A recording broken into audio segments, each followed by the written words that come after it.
기도하겠습니다.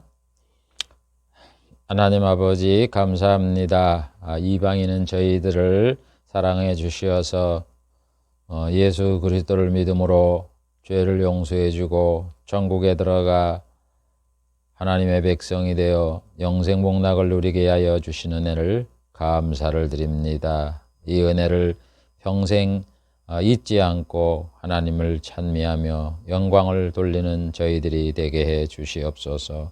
저희들은 구원을 받아 천국에 들어가지만 정작 이 복음을 처음 전해 들은 이 이스라엘 백성들은 지금 보면은 믿는 자가 심히 적습니다. 이를 불쌍히 여겨주시고 우리가 복음에 비친 자로서 이스라엘 백성에게 기도를 하고 전도를 하여 그들이 예수를 믿을 수 있도록 돕는 역할을 잘 감당하는 저희들이 되게 해 주시옵소서. 하나님 아버지여, 율법을 주신 것은 죄를 깨달아 예수 그리스도를 믿는 그 복음을 믿게 하기 위해 주었는데 이들이 그것을 깨닫지 못하고 있습니다. 부족한 종이 율법에 대하여 강의를 하고 있사오니 하나님 지혜와 총명을 주시어서 잘 이 뜻을 전달하게 하시고 말씀을 듣는 이런 자들이 이 율법과 복음을 정확하게 이해를 하여 이스라엘에 이것을 전달함으로 이들이 정말 율법에서 벗어나 복음의 눈이 뜨여 구원을 받는 이런 백성이 될 수 있도록, 그래서 하나님의 뜻이 이루어지는 은혜가 있도록 주님께서 도와주시옵소서. 예수님의 이름으로 기도하옵나이다. 아멘. 오늘은 복음인 사도들의 말씀 20번째 시간을 갖기로 하겠습니다. 사도들이 하신 말씀 중에 세 번째 언약에 대한 말씀 9번째 시간입니다. 언약이 여러 개가 있는데 그 중에 5번째 모세 언약 3번째 시간을 갖기로 하겠습니다. 모세 언약 중에서 3번째 율법은 무엇인가에 대하여 살펴보려고 합니다. 첫 시간도 그러고 2번째 시간에도 그랬지만은 율법이라는 것은 복음을 보조하는 것으로서 죄인임을 깨달아 예수를 믿게 하는 유치원 선생, 몽학 선생이다 하는 것을 말씀을 드렸는데 오늘도 이어서 살펴보려고 합니다. 한마디로 율법은 인간을 구원시킬 수가 없고 단지 예수님을 찾아가게 하는, 즉 예수님을 소개하는 것이다, 이렇게 사도들은 말씀을 했습니다. 그래서 성경에 뭐라고 말씀을 했는지 더 구체적으로 살펴보겠습니다. 자, 그건 첫 번째, 율법은 하나님의 본래의 뜻이 담긴 것이 아니다.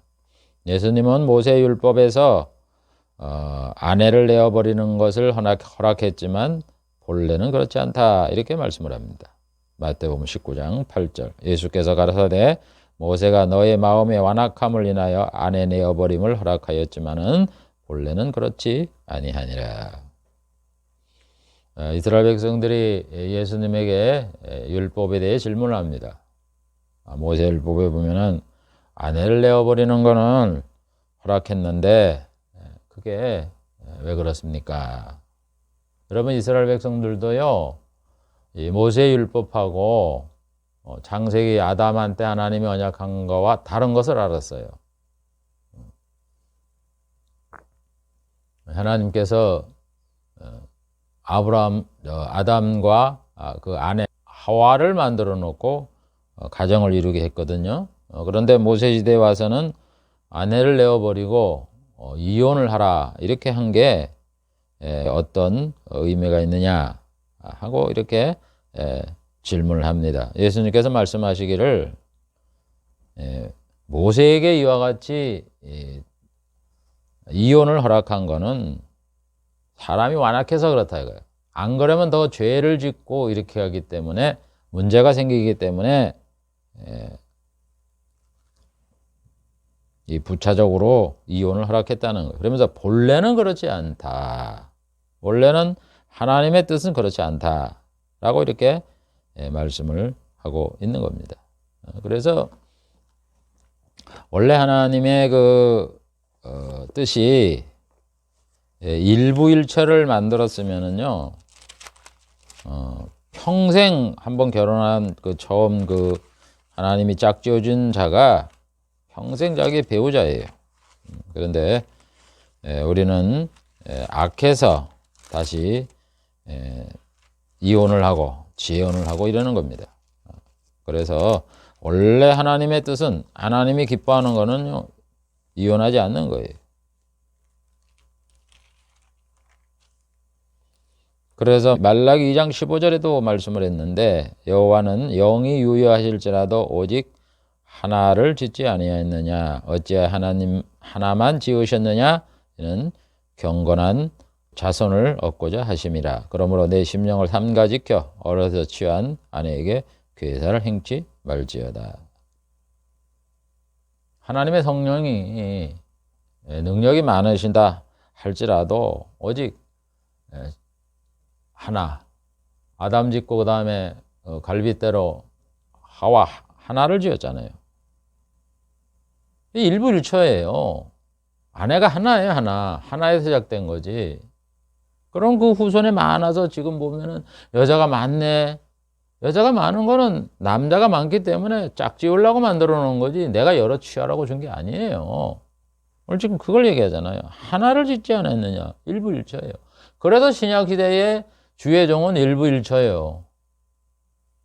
감독들이나 이런 주의 종들은. 그래서 옛날에는 그거를 지킨 것 같는데 요즘은 그게 다 없어져서 뭐 재혼하고 그래도 그냥 그거 안 보고서 목사시키고 그러는데, 이건 성경에 맞지 않는 거예요. 물론 지금도 말씀했지만 사람이 악하니까 재혼을 허락하지만, 여러분 제일 좋은 거는 일부일체입니다. 자, 그렇게 해서 예수님께서는 이 율법에 왜 허락했느냐 그러니까 이게 사람이 완악해서 그렇지 원래는 안 그렇다 이렇게 말합니다. 그러면은 불완전한 율법을 주셨다 하는 것을 시인하는 거예요. 그렇잖아요. 그래서 이 율법이라는 거는 하나님의 뜻을 다 반영하지 않고 어떤 점을 고려하였다 하는 그런 뜻이에요. 불완전한 걸 채택을 했으니까 할 수 없이. 여러분, 언약이라는 게 완전한 거지 불완전한 거를 집어넣지를 않아요. 근데 율법은 그게 아니에요. 율법이 부분적으로 수정이 되는 거예요. 그 율법에 여기 불완전성을 예수님이 말씀하는 겁니다. 그래서 어쩔 수 없이 인간이 악하기 때문에 할 수 없이 부차적으로 줬다는 거죠. 즉 본래의 뜻이 담겨 있는 것은 복음이다 이런 얘기예요. 그래서 예수님은 이 이혼 문제를 말씀을 하시면서 율법은 이 하나님의 원뜻, 본래의 뜻을 다 반영한 게 아니라 인간의 그 상황을 봐서 법조항을 만든 이 정도만 하더라도 이 사람들이 죄인임을 깨달을 수 있겠다 이렇게 작정하고 하나님이 율법을 만들었다는 겁니다.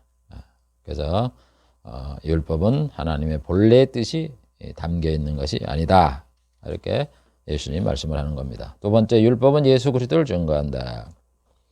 여러분, 율법이 하는 일이 뭐냐? 그러면은 자기를 피하라고 자기가 좋은 게 뭐다 이렇게 얘기를 해야 되는데, 율법에서는 그거를 지키면 복을 받는다, 안 지키면 벌을 받는다 이 말씀을 하시고, 율법이 좋고 뭐 어떻게 율법을 지키면 뭐 어떻게 된다, 뭐 천국의 영생복락을 주고 뭐 이런 약속이 없어요. 자기 자신의 그 중요성, 귀중성을 말씀하는 게 없어요. 그 율법이요 슬그머니 예수님을 증거를 해요. 예수님을 소개를 한다고. 그러니까 보통 우리가 뭐 자기 회사든가 자기 직장이든가 자기 사업장을 운영을 하면 PR을 자기부터 해야죠. 우리는 이런 거다. 그래야 되는데 이 율법도 마찬가지로 그래야 되는데 전부 예수님을 증거하고 예수님을 소개하고 이런단 말입니다. 왜 그러겠어요 이게? 율법이 불완전하기 때문에 이러는 거죠. 왜 그 예수님을 소개를 합니까? 그래서 히브리서 저자는 그러잖아요. 모세는 하나님의 집에서 사환으로 일했고 예수님은 그 집의 아들로 일했다. 그러니까 우리가 이해가 되는 거죠. 왜 율법이 예수님을 증거했냐? 자기 자신을 증거하고 자랑해야지. 사환이니까. 주인은 예수님이니까. 복음은 예수님이잖아요. 예수님이 전해서 하시는 거 아니에요. 그러니까 사환이 모세가 율법을 전해주면서 그 율법 안에 예수님을 전한 거예요. 예수님을 증거한 거예요. 증거라는 게 뭐예요? 논리적인 근거를 가지고 소개하는 거잖아요. 그래서 율법을 통해서 예수 그리스도를 증거하는 겁니다. 첫째는 어떻게 증거를 했느냐? 율법은 예수 그리스도를 기록을 했습니다. 그래서 율법에 보면 예수 그리스도에 대한 기록이 있다고 말씀하잖아요. 예수님이 그러죠. 믿었다. 요한복음 5장 46절 모세를 믿었다면 또 나를 믿었으리라. 이는 그가 내게 대하여 기록하였음이니라. 모세가 분명히 예수님에 대한 기록을 했습니다. 빌립도 모세가 율법에 예수님을 기록했다. 이렇게 말씀을 합니다. 요한복음 1장 45절 빌립이 나다나엘을 찾아 이르되 모세가 율법에 기록하였고 여러 선자가 기록한 그 일을 우리가 만났다. 그래서 그분이 나사렛 예수라는 거죠. 빌립도 알았어요.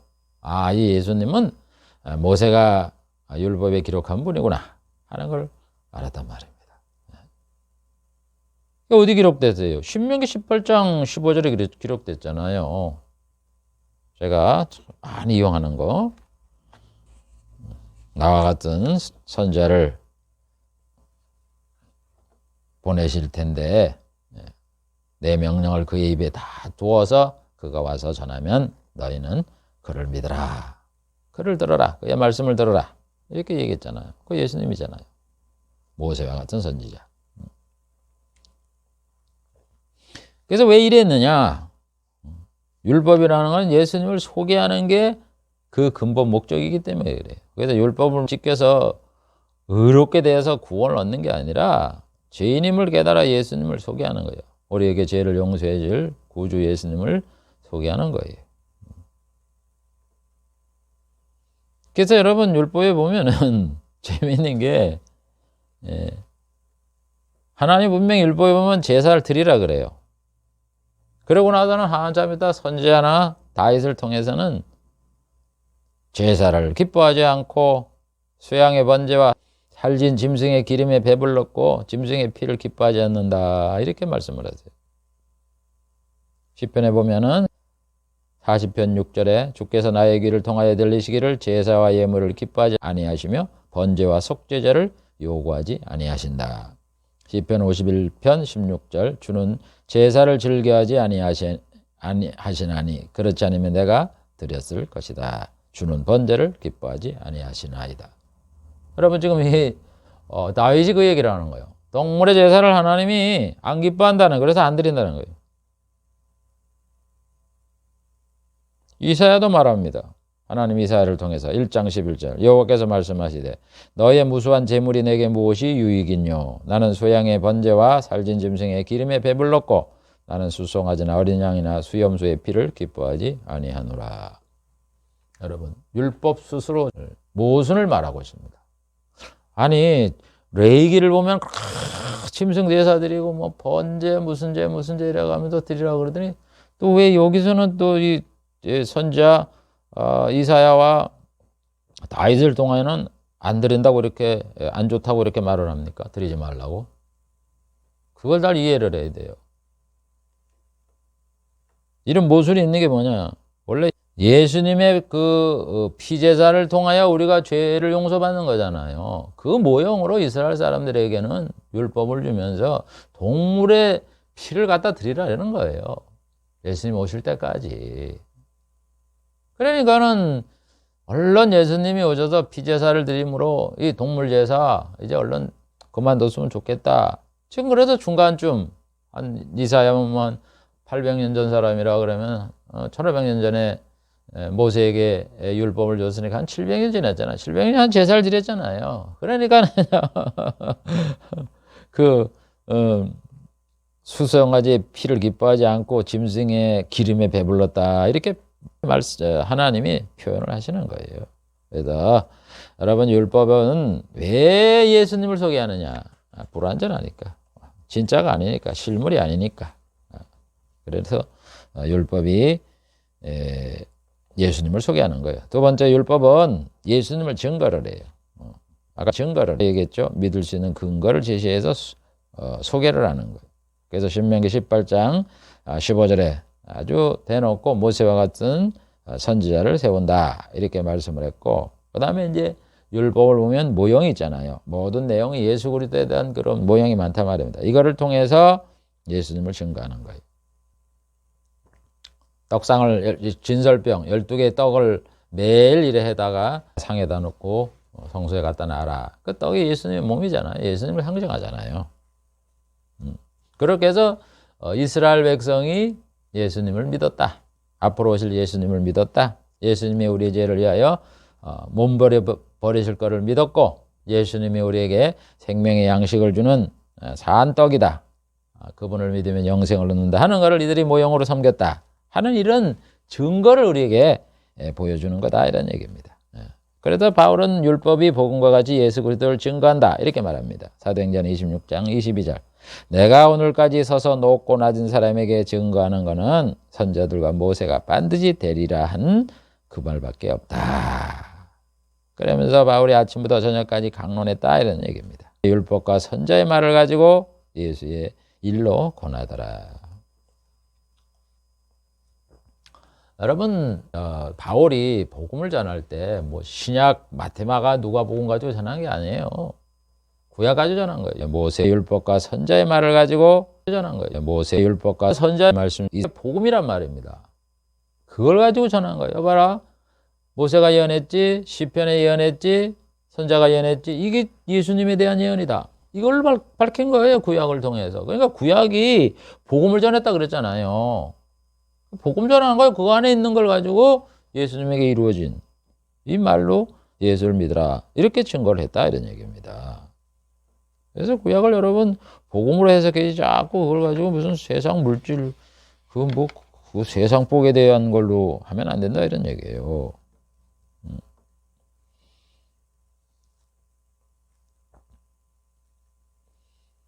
그래서 이 율법을 보면은 외형적으로 보면은 겉으로 나타나기는 복음이다, 예수님이다, 이런 단어가 없죠.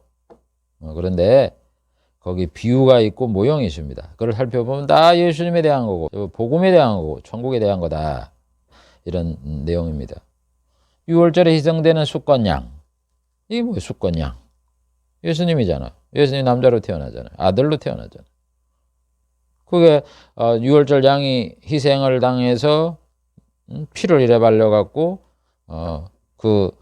자녀들과 초태생이 구원을 받은 것처럼 예수님의 피를 믿으면 죄 용서를 받는다, 그거고, 사람이 죄를 지으면 짐승을 잡아다 피를 제단에 바르고 제물을 번제로 드리면 제상을 받는다. 이 예수님이 이 땅에 오셔서 피를 흘리고 죽으심으로 그를 믿는 자에게 죄를 용서해 준다, 이 모형이고, 광야에서 반석에서 물이 나와 마신 거는 예수님이 로 인하여 생명을 얻게 된다, 이런 거를 우리에게 모형으로 보여줬던 겁니다. 그래서 이게 왜 그랬느냐? 복음은 예수님을 증거하기 때문에 그렇다, 이런 얘기입니다. 세 번째, 율법은 또 다른 의인 예수 그리스도를 증거합니다. 바울은 율법 외에 하나님의 의를 얻을 수 있는 예수 그리스도를 증거한다, 이렇게 말해요. 로마서 3장 21, 22. 이제는 율법 외에 하나님의 한 의가 나타났으니 율법과 선자에게 증거를 받은 것이라. 곧 예수 그리스도를 믿음으로 모든 자에게 미치는 하나님의 의인이 차별이 없다. 왜 율법이 예수 그리스도를 증거하느냐? 율법은 우리가 잘 아는 바와 같이 모든 말씀을 다 지켜야 된다는 거예요. 그래야 복을 받는다는 거예요. 복을 받는다는 게 의를 얻어 영생을 얻는다는 거잖아요. 영생복이니까. 근데 그걸 다 지킵니까? 못 지킨다, 이런 얘기예요. 그래서 신명기 18장 15절에 하나님이 모세와 같은 선자인 예수 그리스도를 증거하는 거예요. 그의 말을 들어라. 왜? 예수님이 우리의 죄를 위하여 십자가에 피 흘려 돌아가시기 때문에 그를 믿는 자마다 내가 죄를 용서해 주겠다. 이렇게 해서 또 다른 의인인 예수 그리스도를 증거한다. 이런 얘기입니다. 그래서 율법은 자체적으로 인간을 구원하지 못해요. 그래서 예수를 증거할 수밖에 없는 겁니다. 다음 네 번째, 율법의 지식을 통해 복음을 믿게 하는 거예요. 유대인은 율법을 받음으로 영원히 율법 속에 갇혀서 율법을 지켜야 한다고 생각했지 율법 안에 복음이 있다는 생각은 해보질 못했어요. 그 사람들은 진설병 속에서 뭐 예수님을 발견하고 그 촛대를 통해서 성령님을 발견하고 짐승의 피제사를 통해서 예수님이 피를 흘려서 우리의 죄가 용서받는다는 이 구속, 죄사함에 대한 진리를 모르고 진설병, 촛대, 향단, 그냥 그 물질 그걸 어떻게 깨끗이 닦고 청소하고 기름을 넣고 이런 것만 신경 썼지 그 본질에 대해서는 신경을 안 쓴 거예요. 그래서 예수님께서는 율법을 가진 자가 율법의 지식을 가졌으면 어떻게 해야 되냐는 거예요. 그걸 가지고서 너희도 천국에 들어가지 못하고 들어가려고 하는 사람도 막는다 이렇게 얘기를 해요. 율법의 지식을 가지고 천국문에 들어가야 되는데 자기도 안 들어가고 남 들어가는 사람도 못 들어가게 한다 이런 얘기예요. 이게 무슨 말이에요? 율법을 가졌으면 율법에서 실물인 복음을 깨달아서 야 봐라 율법을 하나님이 주셨는데 이게 우리 이거 율법 다 못 지켜 이거 안 되잖아. 그래서 우리 아수르와 바벨론한테 이 나라가 침략을 당해서 70년 동안 종살해 왔잖아. 그리고 아직까지도 우리가 독립을 못하고 이렇게 로마의 치하에 있는데 봐라 율법 그러니까 안 돼. 그러니까 예수 믿어야 돼. 이렇게 해야 되는데 율법의 지식을 갖고 그래서 예수 믿고 천국 가 이렇게 해야 되는데 자기도 율법 고수해서 예수 안 믿고 다른 사람들도 예수 믿으면 뭐 죽이잖아요. 바울이 살기 등등해도 죽이려고 그러듯이 예수도 못 믿게 하고 그러니까 자기도 못 들어가고 남도 못 들어가게 한다. 이렇게 예수님이 책망을 하는 거예요. 그래서 예수님이 너희가 지식의 열쇠를 가지고 너희도 안 들어가고 남 들어가는 자도 막았다는 거는 복음을 믿었어야 된다 하는 그런 얘기입니다. 지식의 열쇠, 율법의 지식을 알았으면 복음을 믿어야 된다. 이거를 예수님이 말씀을 하는 겁니다. 다음 다섯 번째, 율법을 가진 자가 예수를 증거하지 않으면 소경이다. 그래서 바울은 율법을 아는 자가 예수님을 증거하지 않으면 소경의 길을 인도하는 자다. 이렇게 말해요. 지금 금방 말씀을 드렸듯이 이 사람들이 율법을 아는 지식이 있으면 얼른 예수를 소개를 해야죠. 율법은 의를 못 얻으니까 야 우리에게 의를 줄 수 있는 예수를 믿어라. 이렇게 하면서 예수를 증거해야 된단 말이에요. 복음을 전해야 된단 말이에요. 그래서 그거를 사도 바울이 말하잖아요.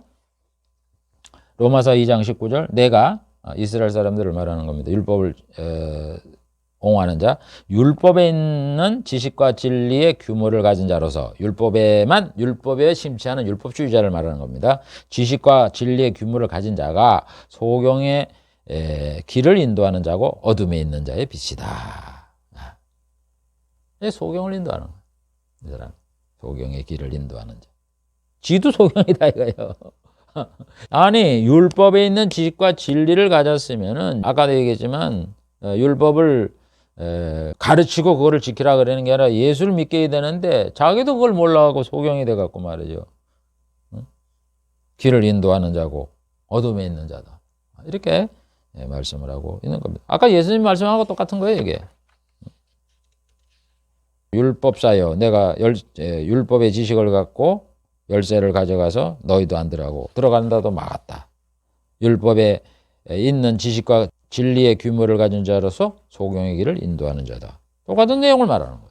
율법을 통해서 예수를 믿고 전달해야지 그거를 네가 예수를 알지 못하면 소경이다. 이거 영적 소경이다. 이렇게 말씀을 하고 있는 겁니다. 그래서 율법이 예수 그리스도를 증거한다 하는 거를 예수님과 사도들은 율법이 예수님을 기록했고 율법은 예수님을 증거하고 율법은 다른 의를 준다는 예수님을 증거하고, 그 다음에 율법을 알았으면 복음을 믿어야 된다. 복음을. 지식의 열쇠를 가졌으면 복음을 믿어야 되고, 그 다음에 율법을 가진 자가 예수님을 증거해야 된다. 이렇게 말씀을 하고 있는 겁니다. 그 다음 세 번째, 율법으로는 의롭게 되지 못하고 의를 주는 것은 복음이다. 이렇게 말씀을 합니다. 바울은 사람이 의롭게 되어 천국에 들어가는데 율법으로는 의롭다함을 얻지 못한다. 이렇게 말을 합니다. 왜냐하면 율법을 다 지켜야 의인이 된다고 그러거든요. 로마서 2장 13절. 하나님 앞에 율법을 듣는 자가 의인이 아니라 율법을 행하는 자가 의인이 된다. 율법을 행하는 거, 행동을 옮겨야 돼요. 그런데 모든 걸 다 지켜야 해서 저주에서 벗어나요. 갈라디아 3장 10절. 무릇 율법 행위에 속한 자들은 저주 아래에 있나니 기록된 바 누구든지 율법책에 기록된 대로 온갖 일을 항상 행하지 않는 자는 저주 아래에 있는 자다. 율법책에 기록된 모든 걸 다 지켜야 저주에서 벗어난다. 그러니까 다 지켜야 의를 얻는다 이런 얘기예요. 그래서 율법을 한 개를 어기면 어떻게 되느냐. 모든 걸 다 율법을 범한 자가 되는 거예요. 야고보 2장 10절. 누구든지 온 율법을 지키다가 그 하나에 거치면 모두 범한 자가 된다. 그러니까 율법을 받아서 지켜서 경험을 해보면 율법 못 지켜요. 의를 못 얻는다 이런 얘기예요. 그래서 사람에게 의를 주는 것은 믿음이라고 이렇게 말하는 거예요. 갈라디아 2장 16절. 사람이 의롭게 되는 건 율법의 행위가 아니라 예수 그리스도를 믿음으로 된다. 그래서 갈라디아 2장 21절에 만일 의롭다 하는 것이 율법으로 말미암았으면 그리스도께서 헛되이 죽으셨다. 그래서 하나님이 율법을 왜 주셨느냐? 죄인임을 깨달아 예수를 믿게 하는 거지. 만약에 율법이 뭐 자체로 의롭다함을 주면 예수님이 뭐하러 죽을 필요가 있느냐 이런 얘기예요. 율법으로 대체를 하지. 이렇게 말을 하면서 율법은 그리스도께 인도하는 몽학선생이라고 바울이 말하는 겁니다. 이같이 모세 언약을 이스라엘 백성에게 주신 것은 율법으로는 의롭다함을 주지 못하고 의로움을 주는 것은 예수 그리스도다 하는 것을 소개하기 위해서 주었다. 이렇게 말씀을 하는 겁니다. 다음 네 번째, 율법이 하는 일. 그러면 인간에게 의를 주지 못하는 율법을 왜 하나님이 이스라엘 백성에게 주셨는가에 대해서 사도들은 다음과 같이 율법이 하는 본질적인 그 일, 기능에 대해서 말씀을 했습니다. 그걸 살펴보겠습니다. 첫 번째는 율법으로는 죄를 깨닫게 하는 거예요. 그래서 바울은 율법이 우리 인간이 죄인임을 알게 한다. 이렇게 말하는 거예요. 무릇 율법이 있고 범죄하는 자는 율법으로 말미암아 심판을 받으리라. 율법을 주어서 범죄한 자는 율법 때문에 심판을 받는다. 그러므로 율법의 행위로 그 앞에 의롭다 하심을 얻을 육체가 없나니 율법으로는 죄를 깨달음이라. 여러분, 하나님이 아담을 통해서 선악과 시험을 통해서 모든 인간을 죄인 되게 했잖아요. 아담이 범죄를 해서 죄인이 되기 때문에 그 후손들이 다 죄인 되게 돼서 이제는 모든 백성들이 예수를 믿으면 죄를 용서받을 수 있는 이런 자격을 줬어요. 아담 선악과 시험을 해서 사람을 죄인 되게 했는데 정작 인간, 죄인 된 인간은 자기 자신들의 죄를 알지 못했어요. 죄가 뭔지를 몰랐어. 그러니까 예수님을 찾아가겠어요? 죄인이야지. 내가 하나님 앞에 죄를 지었으면 심판을 받아 지옥 벌을 받는데, 지옥 가는데, 이렇게 하고 예수님을 찾아갈 텐데 자기가 죄인인 줄 모르니까. 그래서 하나님이 죄인인 걸 깨닫게 하려고 율법을 준 거예요. 죄를 깨닫게 하라고. 그래서 이런 게 죄다, 저런 게 죄다, 이거 안 지키면 죄다, 이거 지키면 죄다, 이렇게 그 율법 조항을 여러 가지로 생활상에서 우리 하나님이 만들어 놓은 거예요. 그래서 율법을 보면 이것도 지켜야 되나, 안식일도 지켜야 되고, 뭐 십계명도 지켜야 되고, 뭐 제사도 지켜야 되고, 뭐 많잖아요. 그거 보면 어떻게 그걸 다 지킵니까? 안 되네, 못 지키네, 난 죄인이네, 이렇게 돼서 죄인임을 깨달으라고 율법을 줬다 이런 얘기입니다. 그 다음에 두 번째 율법이 하는 일은 뭐냐? 죄를 더 짓게 해요. 아니, 하나님이 무슨 거룩한 하나님이 우리 보고 죄를 덜 짓게 하라 그러지? 아니, 죄를 더 지라고 율법을 줬다니까요? 사도 바울이 얘기하잖아요. 로마서 7장 5절. 우리가 육신으로 있을 때에 예수 믿기 전이라는 얘기예요. 율법으로 말미암아 죄의 정욕이 우리 지체 가운데 역사하여 우리로 사망을 위하여 열매를 맺게 한다. 죄가 말이죠. 율법을 배웠더니 죄를 더 짓게 해요. 우리 육신이, 죄 있는 육신이 그 계명의 말씀을 보면 죄를 더 짓게 해요. 그래갖고는 사망의 열매를 맺게 해요. 우리가 죄를 짓더라도 아유 이거 죄 짓지 말아야 되는데 내가 죄를 지었네. 그러면서 자책감을 느끼고 안 져야지 하면서 점점 살아갈수록 죄 짓는 내용과 그 횟수와 이런 것들이 점점 줄어들어야 되는 거 아니에요. 정상적인 인간이라면. 그게 아니라 율법은 더 짓게 한다니까. 뭐 안식일에 대한 또 조항이 있죠. 뭐 무슨 동물 뭐 음식에서도 부정 음식 뭐 막 이런 거 있죠. 뭐 또 어떻게 또 자기도 모르게 뭐 만져면 또 부정한 음식 만졌다고 또 죄인이지. 그러니까 차라리 모르는 게 나아. 알면 알수록 그걸 못 지키니까. 그러니까 결국 어떻게 돼요, 사람이? 죄를 짓는 그 내용의 횟수가 늘어나니까 뭐가 되는 거예요? 사망을 위해서 열매를 맺는 거예요. 그러니까 율법이 뭐예요? 죄를 저짓게 하는 거지, 결국. 그래서 바울은 이걸 깨달은 거예요. 야, 죄를 더 짓게 하는 거구나, 우리 육신이. 그래서 로마서 5장 20절에 그러잖아요. 율법이 가입한 거는, 율법을 왜 세상에 들여왔느냐? 범죄를 더하게 하려 함이라. 범죄가 더하게. 죄를 더 짓게 만든 거예요. 그러면서 뭐라 그래요? 죄가 더한 곳에 은혜도 더욱 넘친다. 그래서 죄가 많으면 하나님 은혜가 더 넘친 거예요.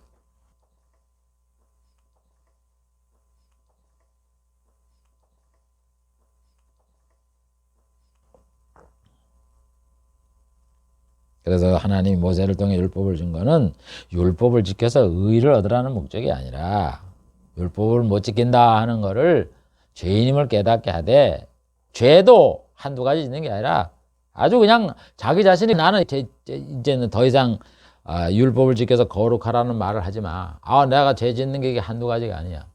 이렇게 얘기할 정도로. 이제는 나는 완전히 전적으로 타락한 인간이야. 전적으로 죄인이야. 이걸 깨닫게 하려고 율법을 주었다. 그래서 전적 타락 얘기가 나오는 거예요, 여러분. 그걸 알아야 여러분들이 예수를 제대로 믿는 거지. 내가 뭐 상대적으로 다른 사람보다 뭔 죄를 지었어. 그러면서 은근히 자기 의를 나타내는 이런 사람들. 그래서 그런 사람들이 전적 타락을 인정을 안 하는 거예요. 다음 세 번째, 율법은 하나님의 진노를 받게 한다. 자, 율법이 말이죠. 죄인임을 깨달아도 끝나는 게 아니라 하나님의 진노를 받게 돼 있어요. 죄 지었으니까. 하나님의 노함을 받는 거죠.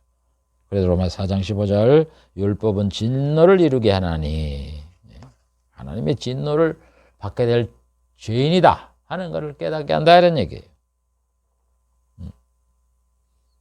왜 율법 지키면 하나님의 벌 받는다 하는 걸 알게 돼요? 그럼 어떻게 돼요? 뭐 하나님이 율법 줄지게 뭐 죄를 더 짓게 만들고 뭐 진노를 받게 하면 어떻게 해요? 선하신 하나님이 그렇게 너 죽어라 그래서 멀쩡한 사람 율법을 줘서 죄를 짓게 해서 너 진노를 받게 해서 죽으라 그러려고 하나님이 율법을 주시진 않았잖아요. 사랑의 하나님인데 그게 무슨 뜻이에요? 이거 구원받을 길을 찾아라 이거죠. 예수님을 찾아 나가라 이런 얘기예요. 그래서 진노에서 벗어나는 분이 예수님이다. 그러니까 예수님한테 가라 이런 얘기죠. 그래서 율법은 하나님의 진노를 받게 한다 하는 것을 알게 하는 거예요. 다음 네 번째 뭐예요? 율법에 속한 자는 저주 아래 있는 자다. 그래도 율법을 못 지키면 저주를 받게 되는 거예요. 신명기 28장, 레위기 26장을 보면은 모든 말씀을 잘 지키면 뭐 복을 받고 그러지만은 못 지키면 어떻게 돼요? 저주가 임하잖아요. 모든 생활상의 저주. 저주를 받게 돼 있는 거예요.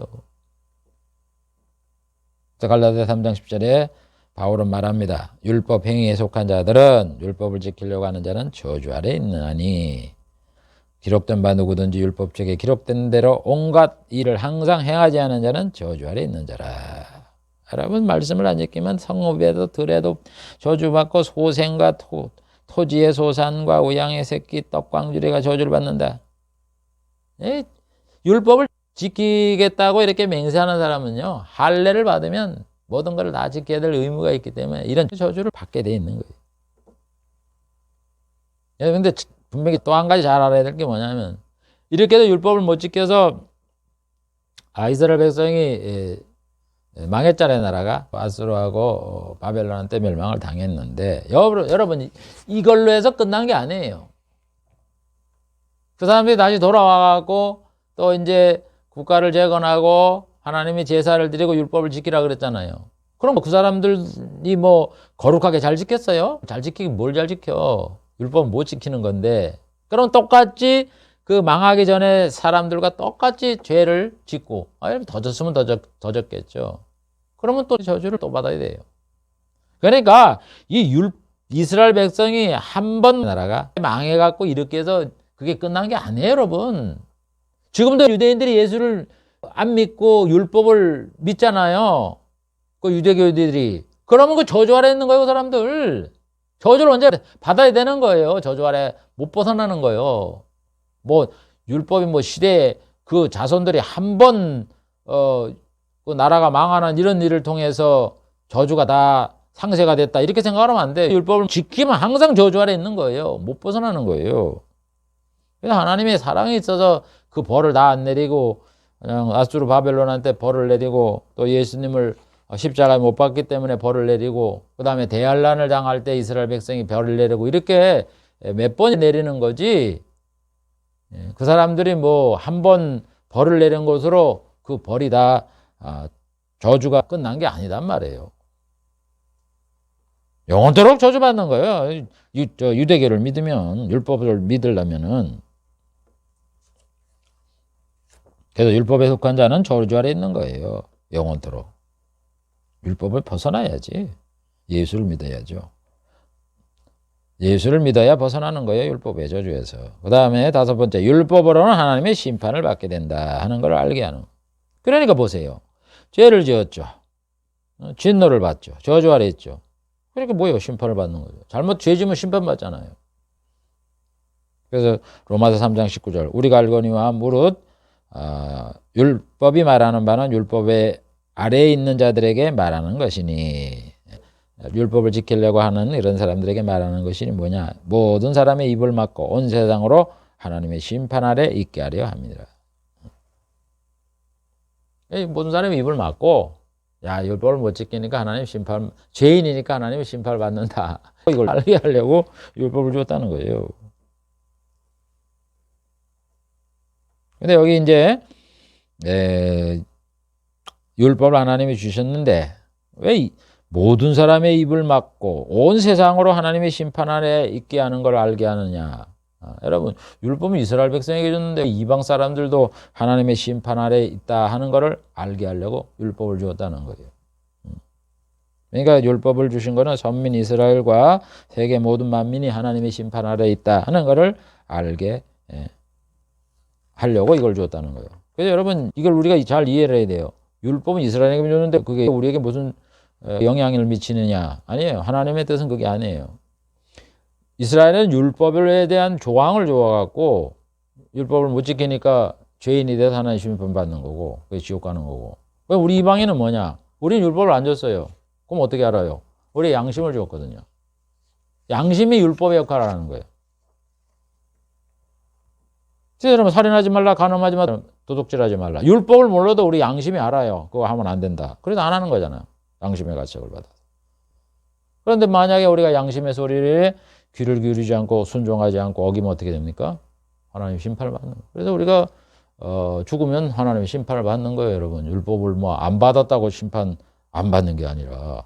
그래서 사도 바울이 로마서 2장 14, 15절에 뭐라 그래요? 율법 없는 이방인이 본성으로 율법의 일을 행할 때에 이 사람이 율법이 없어도 자기가 자기에게 율법이 되나니, 그 양심이 증거가 돼요. 그 마음에 새긴 율법의 행위를 나타내느니라. 보세요. 우리에게는, 이방인에게는 양심이라는 걸 줘서 양심이 율법의 말씀을 말하는 거예요. 살인하지 말라, 간음하면 안 돼, 도둑질하면 안 돼, 근친상간하면 안 돼. 그걸 가르쳐 주는 거예요. 양심이.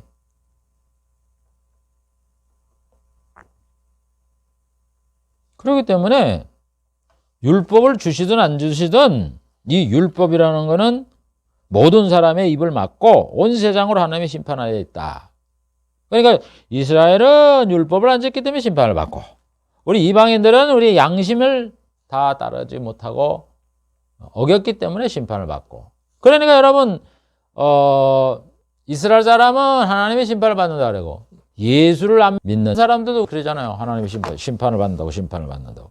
그래서 옛날에는 여러분, 하나님의 벌 받는다는 그런 종교, 비록 뭐 불교나 이런 거지만은, 왜 지옥 얘기를 하고 하나님의 심판 얘기를 하고 옥황상제 때 가서 뭐 심판받고 뭐 그런 얘기를 왜 나옵니까?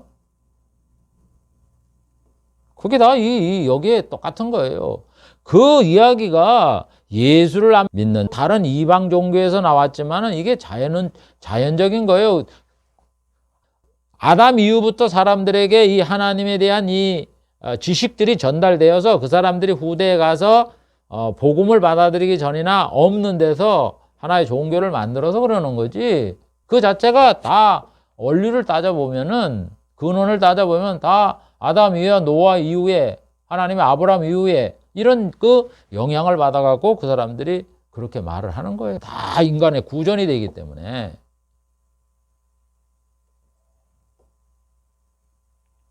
여러분, 그러니까 우리가 이 종교를 이해하려면 인간사를 이해를 잘 해야 돼요. 물론 불교를 믿어서 천국 가는 건 아니에요. 그런데 제가 말하고 싶은 거는, 불교 안에도 우리 일반적인 하나님의 일반적인 은총에 의해서 아담 시대 이후부터 있었던 인간에 가진 하나님의 종교가 있잖아요. 하나님 우리 인간에게 주신 이 종교의 본성이 그 안에 반영되는 게 있다고요. 그 옳은 거는. 예를 들면 인도 같은 데는요, 삼일체가 있다는 거예요, 신이. 그러면 그 인도의 종교는 무슨 종교인지 모르겠지만은 그 종교를 믿으라고 얘기하는 게 아니에요. 그러나 삼일체가 있다는 건 뭐예요? 하나님이 아담 이후부터 사람들에게 자연 계시를 통해서 하나님이 삼위일체다 하는 것을 알려주셨구나. 그걸 우리가 안다는 거예요. 그래서 우리의 성경의 진리가 맞구나. 왜냐하면 오랜 역사 속에서 그 사람들 종교를 만드는 것이 오래된 거잖아요. 인도에 오래된 데 전부터 만들었잖아요. 그러니까 옛날부터 이 자유와 과학과 지식이 발달되기 전에, 인간 지식이 발달되기 전에 자연적으로 내려오는, 전통적으로 내려오는 그 신에 대한 관념을 전해 들어서 그 사람들이 그렇게 말을 한 것뿐이에요. 그러니까 우리 성경에도 삼일째 얘기잖아요. 창세기에. 그런 걸 얘기하는 겁니다. 그런 거는 우리가 보면은 성경이 더 정말 맞구나 하는 거를 우리가 더 깨닫자 하는 이런 취지인 거지. 삼일제도 있고 말이죠. 피제사, 동물의 피를 통해서 왜 제사를 드리냐? 죄 용서받으려는 거 아니에요. 그게 출애굽에 나타나는 동물 제사를 드렸다. 마야 문명이라든가 이런 데 많잖아요. 우리가 이렇게 하는. 그게 다 뭐예요? 다 예수님의 피 제사를 통해서 인간의 구원을 받고자 하는 그 하나님의 뜻이 이 사람들에게 그 원뜻을 모르고 모형을 갖다 받아들여서 그러는 거예요.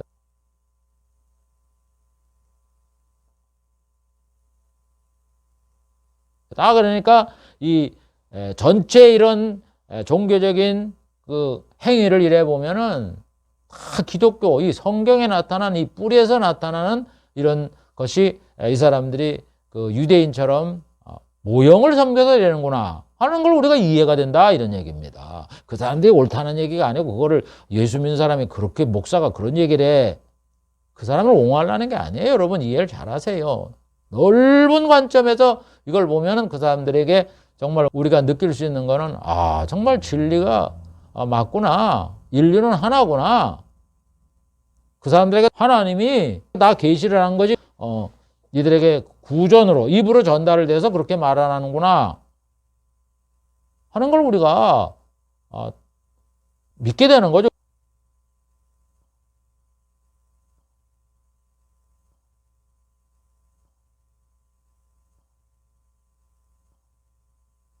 그러니까 성경을 더 믿게 되는 거죠. 진리를 더 알게 되는 거고.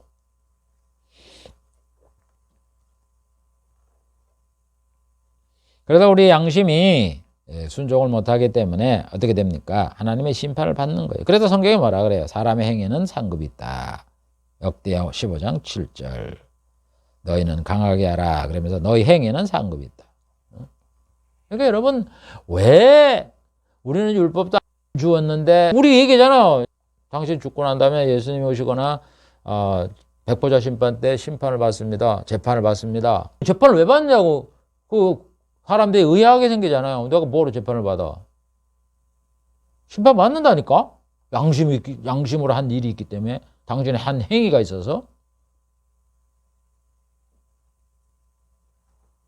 그래서 율법을 주면서 그걸 밝힌 거예요. 온 모든 세상으로 하나님의 심판을 받게 된다 하는 것을 알게 하기 위해서 하나님이 율법을 주었다고 사도 바울이 말하는 겁니다.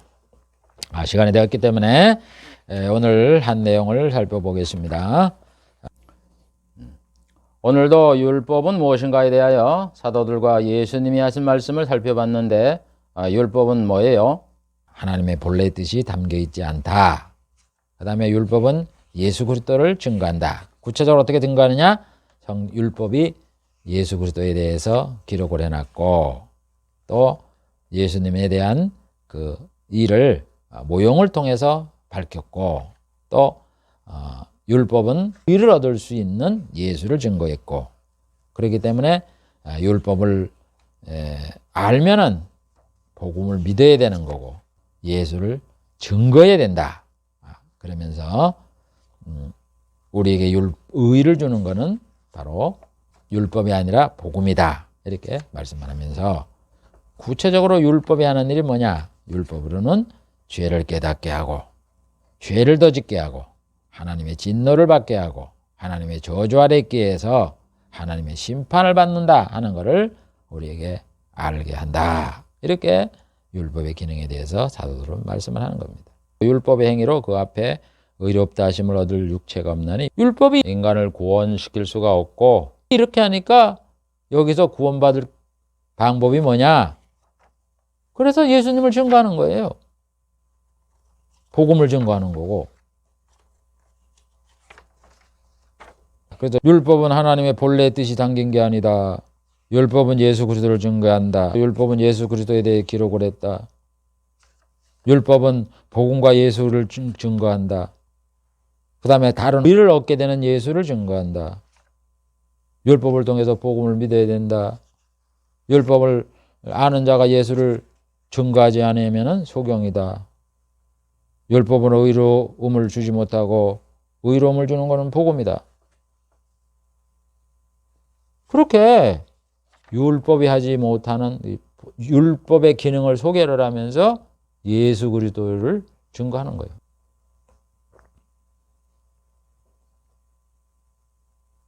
그러므로 우리가 예수를 믿는 것이 구원을 받고 천국에 들어가게 하는, 영생을 얻게 하는 그런 내용이다 하는 것을 우리가 잘 알고, 이 믿음 안에 우리가 잘 신앙생활을 하여 천국에 들어가는 그런 알곡이 되어야 될 줄 압니다. 기도하겠습니다. 하나님 아버지, 오늘 율법이 무엇인가라는 것을 오늘 살펴보았습니다. 율법이라는 것은 죄를 깨닫게 하고 또 죄를 더 짓게 하고, 그래서 하나님의 진노를 받고 심판을 받을 그런 대상이라는 것을 알게 함으로, 이 심판과 저주에서 벗어나 구원받을 길이 바로 예수 그리스도요, 복음이요, 천국 건설이라는 것을 알게 하기 위해서 율법을 주셨다는 것을 오늘 살펴봤습니다. 그러므로 율법 속에서는 예수님에 대한 예언도 있고, 복음에 대한 예언도 있고, 천국에 대한 이런 약속이 있고, 모든 것을 이렇게 모형적으로 만들어 놨다는 것을 오늘 살펴보았습니다. 이런 것을 잘 알고 이스라엘 백성들이 정말 율법에서 벗어나 복음에 눈이 뜨이는 그런 역사가 있도록 하나님께서 복을 내리워 주시옵소서. 예수님의 이름으로 기도하옵나이다. 아멘.